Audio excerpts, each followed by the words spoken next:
Muy buenas tardes, bienvenidos nuevamente a la señal de Serovka, nuestro conversatorio de América Latina y el Caribe, en donde abordamos diferentes temas y en esta ocasión precisamente vamos a abordar y analizar un tema muy especial. Y es muy especial porque evidentemente tiene que ver con la actualidad en el tratamiento del cáncer de mama. El cáncer de mama, una de las patologías más frecuentes, obviamente en lo que respecta al cáncer. Por supuesto, en Latinoamérica hemos visto gran cantidad de afectación de nuestras pacientes femeninas. Por supuesto, en el caso de los caballeros es de menor cuantía, pero es muy importante entonces manejar y conocer cuál es el tratamiento actual, entendiendo que en el caso de la radioterapia, evidentemente tenemos ahora nuevos esquemas de fraccionamiento. En el caso de la cirugía, lo vimos también hace algunas semanas, tenemos los esquemas mínimamente invasivos o de menor afectación de lo que sería la calidad de vida de nuestra paciente. Tenemos también esquemas de quimioterapia, pero el día de hoy nos vamos a concentrar, por supuesto, en lo que tiene que ver con el caso de esta actualidad en el tratamiento del cáncer de mama en el ámbito de la radioterapia. Y para ello nos acompaña la doctora Natalie González. La doctora Natalia González, ¿cómo estás? Muy buenos días y bueno, gracias por estar aquí con nosotros. Ay, gracias a ti por la invitación. Qué bueno. Bueno, entonces, viendo todo este tema de la actualidad, digamos, del cáncer de mama y comprendiendo justamente todo lo que conlleva, por supuesto, un manejo efectivo para dar, obviamente, una solución integral a nuestra paciente, tenemos entonces que conocer de qué trata esta actualidad en el tratamiento del cáncer de mama. ¿Qué nos puedes comentar? Bueno, como tú mencionaste en la introducción que acabas de dar, el tratamiento de cáncer de mama o de todos los tumores, podemos decir en general, ha cambiado mucho a través de los años y podemos decir que ahora el tratamiento es mucho más óptimo en todo sentido. En el cáncer de mama, obviamente, tenemos cirugías mucho menos invasivas. También las pacientes tienen ahora la capacidad de, si se hacen una mastectomía, tener una reconstrucción inmediata, porque recordemos que no solamente es el tema de cáncer, una enfermedad que puede poner en riesgo tu vida, sino una enfermedad que es en la mama, que es un órgano sexual, que es un órgano maternal, que es un órgano que para la mujer te diferencia del hombre, que es un órgano muy femenino, y obviamente eso afecta mucho psicológicamente a las pacientes, que es a veces antes cuando se hacía medicina más paternalista no era algo que se pensaba, o sea, bueno, queremos curarte, no importa que Sí. tú no tengas la mamá, pero a la mujer sí le importa. Entonces, eso ha cambiado mucho también, ahora se habla mucho de reconstrucción, hablamos mucho de radioterapia con reconstrucción, que ahora mismo es el tema más en boga y que es de lo que más me piden hablar mis compañeros, mis colegas cirujanos oncólogos y oncólogos, es el tema que más se quiere discutir. Y obviamente la radioterapia no es la diferencia, la radioterapia tiene, puedo decirte que algunos 10 años ya cambiando de manera muy rápida, avanzando de forma muy rápida. A lo mejor no cambia mucho la prescripción que vamos a hacer, pero sí cambia la forma en cómo vamos a hacer las cosas y cómo vamos a entregar la dosis de radioterapia a la mama. Que antes, en cualquier servicio de radioterapia, pues simplemente nos quedamos haciendo un tratamiento 3D, Ujú. un tratamiento tridimensional, pero un tratamiento con un campo tangencial, es decir, un campo de radiación inclinado que obviamente va a abarcar toda la mama y que de igual forma tratábamos de impedir que ese rayo tangencial tocara el pulmón o el corazón en caso de que hablemos de una mama izquierda. Pero bueno, eso ha variado bastante. Tenemos obviamente la IMRT, que es radioterapia de intensidad modulada, que la usamos ya hace mucho tiempo. Tenemos, obviamente, al mismo tiempo de la IMRT, hacemos IGRT, que es radioterapia guiada por imágenes, que obviamente para poder hacerlo, la IMRT tenemos que hacer IGRT, preferiblemente con una tomografía ya en estos tiempos. Y tenemos el VMAT o el arco volumétrico, que hasta hace poco no se utilizaba mucho en mama. Y depende mucho también del acelerador que se utilice. ¿Cuál es la diferencia? El VMAT es un tipo de IMRT, pero que lo vamos a hacer en forma de arcos, no van a ser estos rayos que entran de forma oblicua, de forma horizontal, de forma inclinada, para lograr una dosis homogénea en la mama. sino que estos rayos van a ser en forma de arco. ¿Cuál es la ventaja de hacer arco volumétrico en cáncer de mama? Sobre todo, porque a lo mejor no todas las pacientes tengan el mismo beneficio, pero en mamas que tienen cirugía conservadora y en mamas que tienen implantes o que tienen expansores, es decir, en mamas donde se ha hecho una mastectomía más una reconstrucción, estas son las pacientes ideales para hacer este tipo de radioterapia más avanzada. ¿Por qué? Porque obviamente eso mejora muchísimo la cosmesis, mejora mucho la dosis en la piel y protege mucho el expansor o el implante, cualquiera de las dos cosas que sea lo que queramos hacer sin comprometer la dosis que oncológicamente debe recibir la paciente de radiación, que es lo primero y es lo que no se puede poner nunca en juego. Entonces, estos arcos volumétricos van a entrar dentro de la mama en diferente intensidad, de diferente forma, y la ventaja es que el tratamiento es mucho más rápido, y al ser mucho más rápido, pues es mucho más preciso, y eso es lo que siempre queremos, precisión. Eso es lo que nos permite realmente el VIMAT, menos tiempo en máquina y más precisión para la paciente. Es prácticamente lo nuevo que tenemos en cáncer de mama. No sé si tú quieres hablar o Sí, si sí, sigo de... no, te iba a comentar, claro, dos puntos obviamente que has mencionado que son súper importantes, obviamente, el tema de la radioterapia y las técnicas de reconstrucción mamaria. Obviamente, el hecho, por supuesto, a ver, de que la cirugía conservadora evidentemente sí ha sido el estándar quirúrgico en lo que sería el tratamiento de cáncer de mama, pero siempre hay un porcentaje, un 15, hasta un 35% de los casos que les tenemos que ofrecer mastectomía, ¿no? Y evidentemente uno de los puntos que creo que siempre es importante resaltar en cualquier conversatorio, en cualquier espacio, en donde podamos llegar incluso a pacientes o a mujeres que están completamente asintomáticas, es obviamente la importancia de realizarse su mamografía anual de control, de manera tal, evidentemente, de conseguir, si llegase a tener una lesión cancerígena, conseguirla en las etapas más tempranas. De esa manera, obviamente, facilitamos a que tengamos la menor cantidad de complicaciones posible, ¿sí? Luego, por otro lado, sí, creo que el punto importante, obviamente, destacar que todas las pacientes, tú también muy bien lo decías, todas las pacientes no son iguales y eso significa que dependiendo, evidentemente, de el tamaño del tumor, si hay o no hay invasión ganglionar, es decir, ya antes, hace 50 años hablamos de cáncer, pero ahora ya hablamos de nombre y apellido, porque bueno, cuál es el tipo de cáncer, cómo están establecidas las células, es decir, ya nosotros nos vamos incluso a nivel genético. Ese es el futuro, la medicina cada vez más personalizada. Y eso trae Claro. consigo, evidentemente, que evaluemos cuáles son los esquemas de quimioterapia más que sean más adaptados a esa necesidad y obviamente de igual forma pasa con el caso de la radioterapia. En el punto de la radioterapia también mencionabas, bueno, el caso por supuesto del IMRT, el tema de BIMAT. ¿Cómo ves el tema del hipofraccionamiento? ¿Lo han estado utilizando? ¿No lo han estado utilizando? ¿Cuál es la recomendación que le das a aquellas personas que todavía no lo tienen dispuesto? Vamos a ver, si quieres podemos conversar un poquitico sobre esto. Sí, bueno, no sé si sabes que la NCCN, que son las guías estadounidenses o americanas, que prácticamente la mayoría de los países latinoamericanos Seguimos. nos seguimos a esas guías, pues cambiaron hace aproximadamente una semana, salió el último update para el cáncer de mama y ya se introdujo en la guía el ultra hipofraccionamiento. Decimos ultra hipofraccionamiento porque es un fraccionamiento extremo, como ya lo dijiste. Se puso muy en boga en tiempos de pandemia. ¿Por qué? Porque dentro de la pandemia no podíamos tener una paciente 28 días, 30 días, 33 días en la máquina porque todavía no sabíamos lo que iba a pasar con el COVID. O sea, Sí. entonces la pandemia puso en boga dar estas 5 sesiones que se llamó en su momento Fast Forward, el primer estudio que se hizo en base a eso, en dar solo 5 sesiones. Pero estas 5 sesiones van a ser una vez por semana.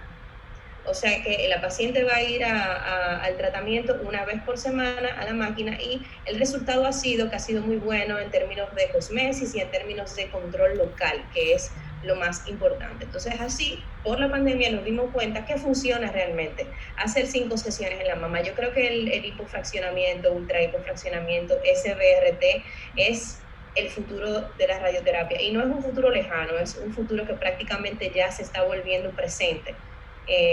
Y bueno, es excelente. Ahora, no todas las pacientes son candidatas para hacer el ultrahipofraccionamiento. Son pacientes que tengan tumores pequeños. Como tú lo dijiste ahora, lo más importante es hacer una detección temprana del tumor, porque va a permitir hacer un tratamiento más beneficioso y poder utilizar los tratamientos que son más sofisticados y los tratamientos que están en boga, que son lo último, que es lo último que ha demostrado ser mejor. Y obviamente cada vez que se hace un avance en radioterapia o en cirugía, el tratamiento se vuelve más óptimo, más óptimo, más óptimo, y tenemos más herramientas para ofrecerle a las pacientes. Entonces, son pacientes por lo general que se han realizado cirugía conservadora de la mama, pacientes que tengan tumores pequeños y pacientes que, como ya tú has dicho, molecularmente tengan un subtipo de cáncer que no sea agresivo. ¿Qué quiero decir con eso? Por ejemplo, tumores que sean de receptores de estrógeno y de progesterona positivos, o cánceres tipo luminal A, cuando hablamos de ese tipo de tumor. A lo mejor en lenguaje llano no lo podemos decir muy bien, pero bueno, son tumores que tienen características que son de buen pronóstico y características predictivas buenas. ¿Qué quiere decir? Que son pacientes que sabemos que tienen un bajo riesgo de hacer una recurrencia a 5 o a 10 años. Entonces son esas pacientes las que seleccionamos para hacer este tipo de tratamiento. En el ASCO y en el ASTRO se presentaron varios trabajos de hipofraccionamiento, y uno de ellos evaluó simplemente la cosmesis, comparándolo con tratamiento normal y comparándolo con tratamiento hipofraccionado de 15 sesiones. Así que prácticamente para cosmesis también es lo mismo, dar 5 que dar 15 que dar 28. Y bueno, sí lo hemos estado haciendo, todavía no tenemos un tiempo de control, de seguimiento de las pacientes largo o lo suficientemente largo para poder hablar de respuesta, pero la cosmesis ha sido buena y sí lo podemos hacer, porque la tecnología pues lo permite y ya sabemos, ya incluso está en las guías, porque antes todavía no estaba en las guías y bueno, ya incluso está incluido. Sí, esto es importante porque obviamente, digamos, desde el punto de vista radiobiológico, siempre a mí me gusta resaltar el hecho de que cuando hablamos de hipofraccionamiento dependemos principalmente de la relación de los coeficientes alfa-beta, ¿no? Y del tiempo de tratamiento. Entonces, al final, a ver, mucha gente pudiera pensar, gente que obviamente no está vinculada directamente en nuestro sector en el área de radioterapia, pudiera pensar el hecho de que, bueno, es que están practicando o es que están probando. Lo que ocurre es que estamos buscando alternativas, como muy bien tú lo decías. Bueno, obviamente la pandemia nos dejó una cantidad de complicaciones. Primero en el diagnóstico, porque muchas personas no asistían a las clínicas u hospitales por miedo a contagiarse. Y eso dio lugar a que tuviésemos ahora cánceres mucho más avanzados, ¿no? Porque, bueno, pasaron 1 o 2 años en donde no había control y esto supuso ahora pacientes que llegaban con estadios más complejos. Pero por otro lado, por supuesto, era el tema de que, bueno, un paciente o una paciente con cáncer, evidentemente, podía haber estado complicada en términos de todo lo que pudiese ser su sistema de defensa del cuerpo, y esto daba lugar a que estuviese más vulnerable, etcétera. Y al final la búsqueda era, bueno, la menor cantidad de visitas a la institución de salud, ¿no? Y de esa manera disminuir posibilidades de contagio, posibilidades de complicaciones, etcétera. Entonces, bueno, ante esto, sí, definitivamente el tema o el punto de ir disminuyendo la cantidad de fracciones, obviamente es fundamental. Por eso nosotros en nuestro caso sí la manejamos igual con las 15 fracciones hasta ahora. Todavía no hemos utilizado el ultra hipofraccionamiento, precisamente ya justamente basados en lo que serían estas recomendaciones americanas. Ya bueno, establecimos el protocolo, hemos estado viendo precisamente para comenzar con pacientes candidatas, como muy bien tú lo decías, ¿no? Nuevamente, uno de los puntos resaltantes es que no podemos estandarizar o generalizar el tipo de tratamiento para todas las pacientes. Sí, también es importante destacar, por ejemplo, el caso de las pacientes con mamas muy grandes, ¿sí? Mamas más voluminosas que obviamente dificultan, por ejemplo, el acceso a algunos tipos de técnica o a la necesidad de utilizar energías un poco más altas y eso, bueno, todo eso trae consigo, por supuesto, las necesidades, evidentemente, de conversar y de analizar estos factores. Natalia, te iba a preguntar el tema, eh, a ver si ustedes han manejado, digamos, o cómo es el esquema que manejan actualmente. Bueno, primero, por supuesto, una de las preguntas obligatorias. ¿Dónde te pueden conseguir nuestras pacientes? Segundo, si hay forma de tener segunda consulta, cómo pueden contactarte, si es a través de las redes sociales, hay algún correo electrónico. Cuéntanos un poquitico de eso y pasamos luego a cuál es la dinámica en tu servicio. Bueno, sí, claro, yo estoy en las redes sociales, doctora González Casaño, doctora.gonzález Casaño, me encuentran de esa manera. O si ponen mi nombre completo también me van a encontrar, porque ahora es mucho más fácil también. Ujú. Nosotros aquí sí tenemos una consulta bastante amplia, independientemente de ser un centro de salud privado. Aquí en República Dominicana, en ese sentido, todo tiene mucho que ver con las ARS o aseguradoras de salud. Ujú. Y en la mayoría de los centros privados se toman todos los seguros, incluso los seguros que son gubernamentales. Se toman, que prácticamente son pacientes que por lo general van a hospitales, pero nosotros también tomamos esos seguros, por lo que tenemos siempre una buena cantidad de pacientes de radioterapia. Perfecto. En Instagram profesional está también mi número de teléfono, así que también me pueden llamar, me pueden contactar, pueden mandar mensajes, también mail también me pueden escribir por mail sin ningún tipo de problema. Y bueno, la dinámica en mi servicio, obviamente sí, con la pandemia pasó exactamente como tú dices, ahora hay muchos pacientes con tumores más avanzados porque no se diagnosticaron en ese momento, se hizo poca pesquisa en esos años de pandemia, la gente no se estaba haciendo mamografía, ni hizo una Ujú. mamografía, ni nada de eso. Eh, y bueno, la consulta bajó prácticamente aquí un 80% Sí. en ese momento.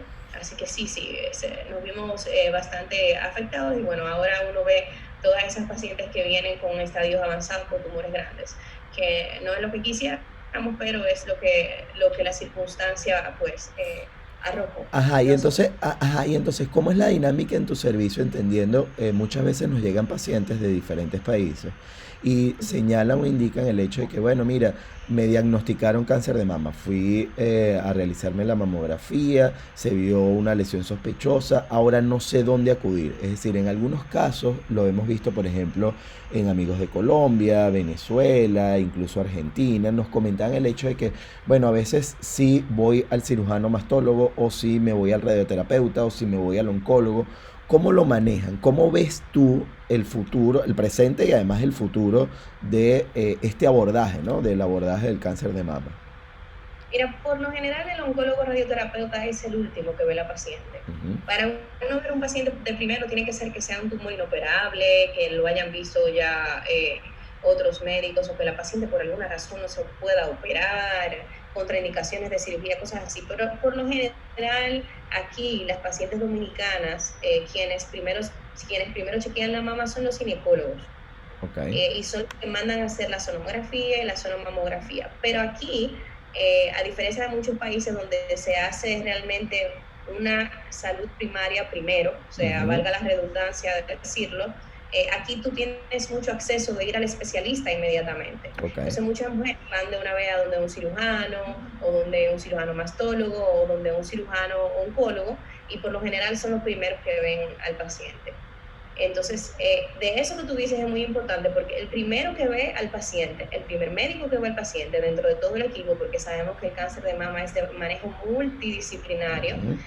el primero que lo ve es el que tiene en su mano la potestad de que la paciente reciba el tratamiento más óptimo. Correcto. Porque si tú eres cirujano y lo que no va a la cirugía aún, y tú sabes que tiene que mandarlo al oncólogo clínico porque te toca primero quimioterapia, entonces ese es tu deber, mandarlo Claro. donde primero vaya el tratamiento. La mayoría de los centros tienen comités de tumores, eso es muy bueno y aquí lo tenemos. Qué bueno. Dentro de la institución, fuera de la institución, con otras instituciones que son compañeras nuestras, por lo general uno tiene su equipo. O sea, por ejemplo, yo tengo mis cirujanos de confianza, tengo mis oncólogos de confianza, son personas que siempre trabajamos juntos y por lo general en eso nos va bastante bien. Qué Entonces, bueno, pero por lo general aquí en República Dominicana, grosso modo, siempre el primero que ve eso es el el ginecólogo, ginecólogo. que es quien indica la mamografía o la sonomamografía.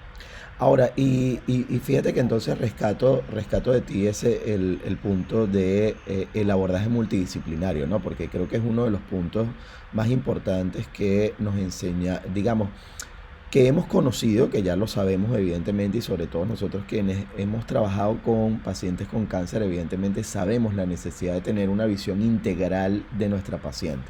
Creo que con el abordaje de todo lo que ocurrió con el COVID, evidentemente, sobre todo con la primera oleada, nos demostró cómo el cardiólogo tenía que trabajar con el neumonólogo, con el emergenciólogo, con el terapista intensivista, es decir, todos. O sea, porque al final era un manejo tal cual multidisciplinario, tal y como nosotros estamos habituados.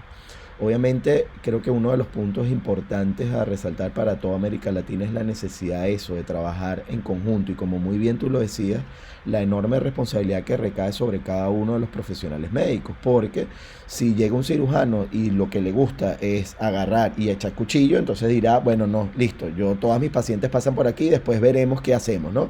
Y eso genera complicaciones, así como pudiéramos generar complicaciones que yo decidiera atender a todos los pacientes a hacerle radioterapia.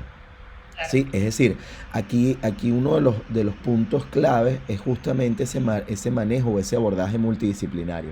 Te pregunto, en tu caso, o si tú lo ves así, digamos, en el futuro, la posibilidad de que tengamos reuniones periódicas, es decir, el abordaje de pacientes de manera periódica, sistemática, con el oncólogo, el radioterapeuta, el cirujano, y establecer ese tipo de equipos, si es que ya no lo hacen ustedes directamente allá, si ya ustedes tienen un equipo multidisciplinario que se reúne, discuten los casos, o sea, porque a veces pudiera surgir la duda, ¿no? O sea, está muy claro cuando la lesión es muy pequeña o cuando ya está muy grande, pero cuando está en el punto intermedio en donde, bueno, mira, ¿por dónde comenzamos? Hacemos primero la quimio. ¿Qué hacer en ese punto y cómo lo manejan? Sí, porque como ya hemos dicho, o sea, hay muchas herramientas. Sí. Y así como muchas herramientas, hay muchos órdenes para utilizar esas herramientas. Ujú. Entonces, no todas las pacientes se van a presentar en un comité de tumores porque Claro, obviamente hay pacientes que caen dentro del protocolo y tú dices, esto es lo que hay que hacer y ya, es así. realmente no hay que tener discusión. Pero hay muchas pacientes que son borderline, que el tumor está muy cerca del Ujú, tamaño del otro, o es que uno no sabe o uno no tiene certeza, ujú, o también tiene mucho que ver la relación tumor y tamaño de la mama.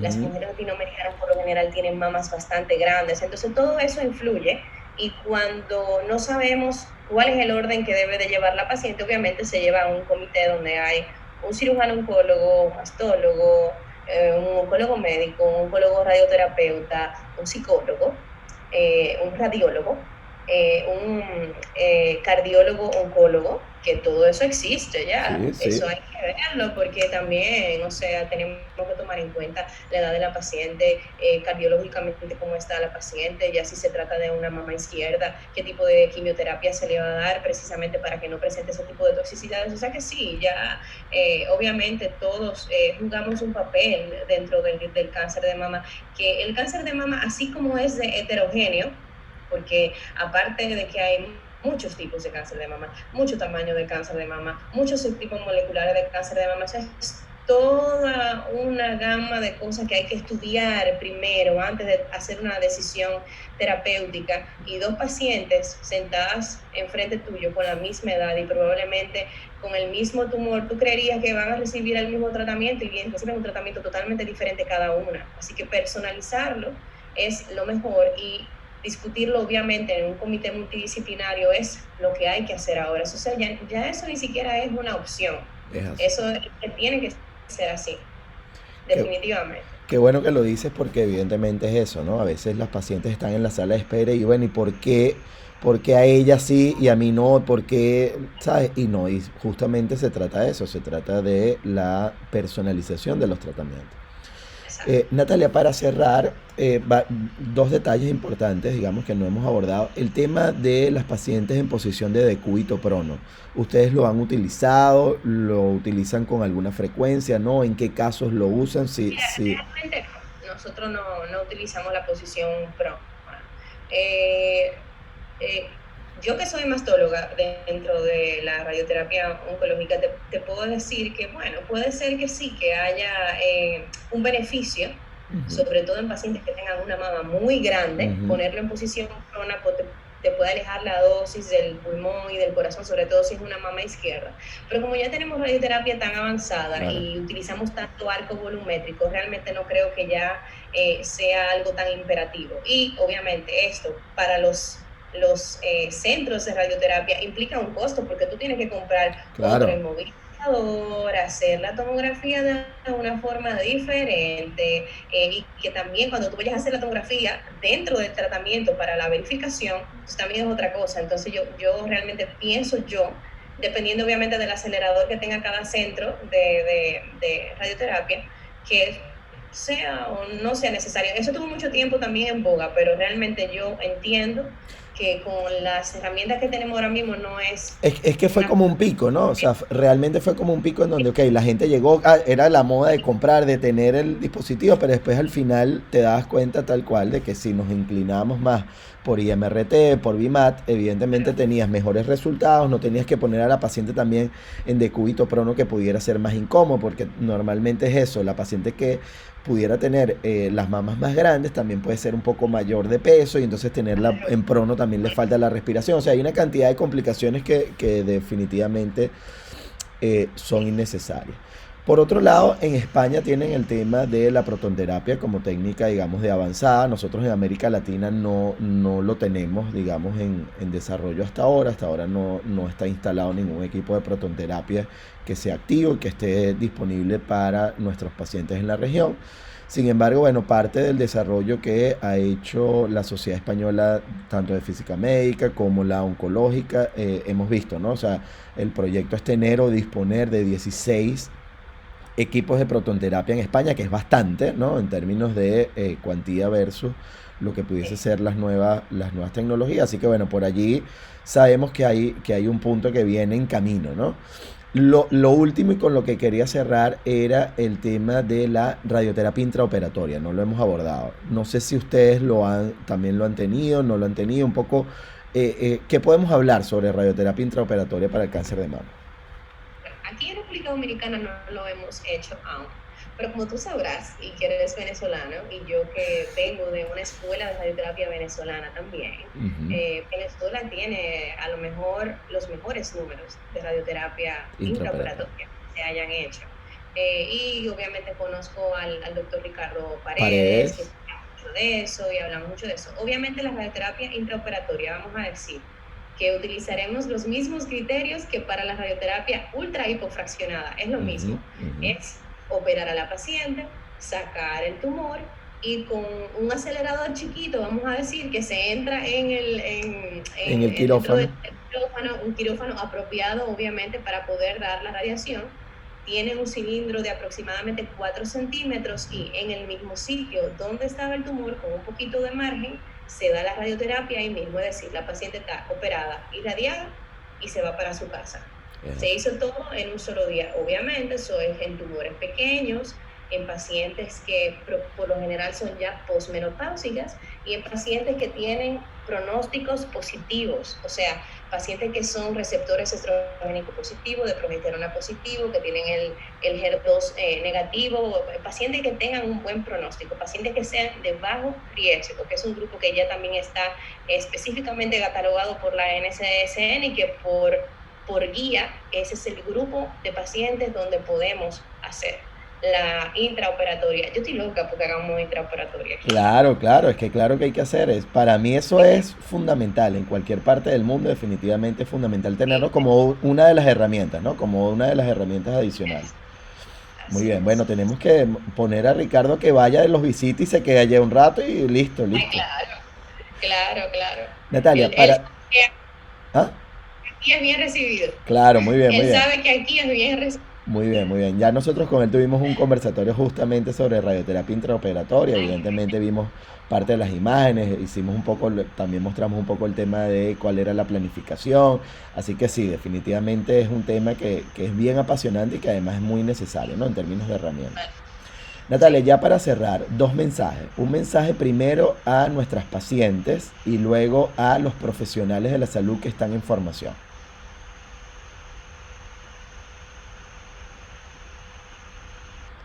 Ok. A las pacientes lo primero es lograr detectar el cáncer a tiempo. Hay una palabra que se usa mucho para eso y es prevención, que realmente no lo es. No, no es prevención, es detección temprana, la palabra adecuada. Todos, y la gente piensa que el cáncer simplemente es hereditario, eso es una equivocación. Todos tenemos un número en esa tómbola, todos lo tenemos. Así que todas las mujeres, aparte del autoexamen, que deberíamos todas estar todo el tiempo tocándonos, viendo a ver si hay alguna diferencia entre la mama o la otra, algún bulto, cualquier molestia, cosas raras que no sea normal en las mamas, hay que acudir obviamente al médico inmediatamente, ya sea al médico de atención familiar o primaria, para que entonces dé el próximo paso a seguir. La detección temprana es lo más importante, con sonomamografía, si tú tienes más de 20 años, con mamografía, si son mayores de 40 años, y el autoexamen. Y obviamente ir al médico en el momento, porque como dices antes, si la paciente podemos encontrarla en una etapa inicial, pues el tratamiento va a ser muchísimo mejor y el chance de remisión y estar libre de tumor va a ser mucho más alto. Claro. Y bueno, para los profesionales que están en formación, lo que también habíamos mencionado anteriormente, que siempre sepan que el abordaje de todo de ahora en adelante siempre será multidisciplinario. La verdad de la medicina, la verdad del tratamiento o lo óptimo nunca va a recaer en un solo profesional de la salud. Siempre se va a tener que trabajar en equipo. A veces para los médicos eso es un poquito difícil, Ujú, ujú. pero tiene que ser así, tiene que ser así porque es lo mejor para el paciente y nosotros estamos para eso, para proteger la vida de los pacientes. Ese es el deber nuestro. Entonces, ese es mi mensaje. Excelente. Mira, de verdad, sin desperdicio alguno, buenísimo y de verdad muchísimas gracias por permitirnos acompañarnos aquí en estos minutos. De verdad que súper encantado y bueno, siempre de verdad las puertas súper abiertas. No, no, yo te agradezco a ti y bueno, yo siempre disponible para cuando tú Seguro, quieras que tengamos este tipo de conversatorios. seguro, claro que sí. Muchísimas gracias. Muy buenas tardes y bueno, de verdad cuidarse muchísimo. Gracias a todos quienes nos acompañaron en esta edición hablando sobre actualidad en el tratamiento de cáncer de mama con la doctora Natalie González Casaño. Así que muchísimas gracias, feliz tarde y a cuidarse.